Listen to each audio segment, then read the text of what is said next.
சொந்தங்களே இன்னைக்கு நம்ம வீட்டில் என்ன ரெடி பண்ண போகிறோம்னா முட்டை குழம்பு தாங்க ரெடி பண்ண போகிறோம். முட்டை குழம்பு ரெடி பண்ணி குடும்பத்தோட சாப்பிட்டு கறி மசாலா பட்டை போட்டுக்கிறோம். வெட்டி வச்ச வெங்காயத்தையும் சேர்த்துக்குருவோங்க. பச்சை மிளகா சேர்த்துக்கணும்.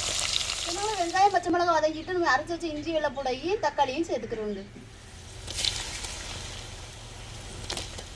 அதனால தக்காளி வெங்காயம் இஞ்சி பேஸ்ட்லாம் வதக்கி வச்சு மசாலா சேர்த்துக்குருவோங்க. மஞ்சத்தூள் சேர்த்துக்குருவோங்க.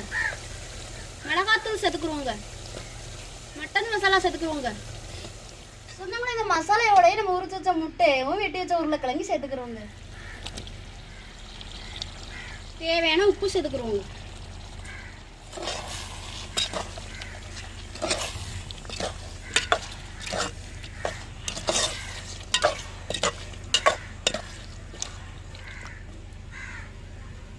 சொன்னோம்னா இந்த மசாலையிலேயே உருளைக்கிழங்கையும் முட்டையும் மேலே வெந்து வந்துருச்சுங்க. நம்ம அரைச்சி வச்ச தேங்காயும் சேர்த்துக்கிறோங்க.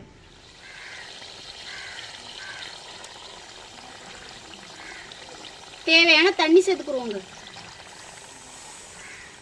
நம்மளுக்கு ருசியான முட்டை குழம்பு ரெடி ஆச்சு. இறக்கி வச்சுக்கிறோம்.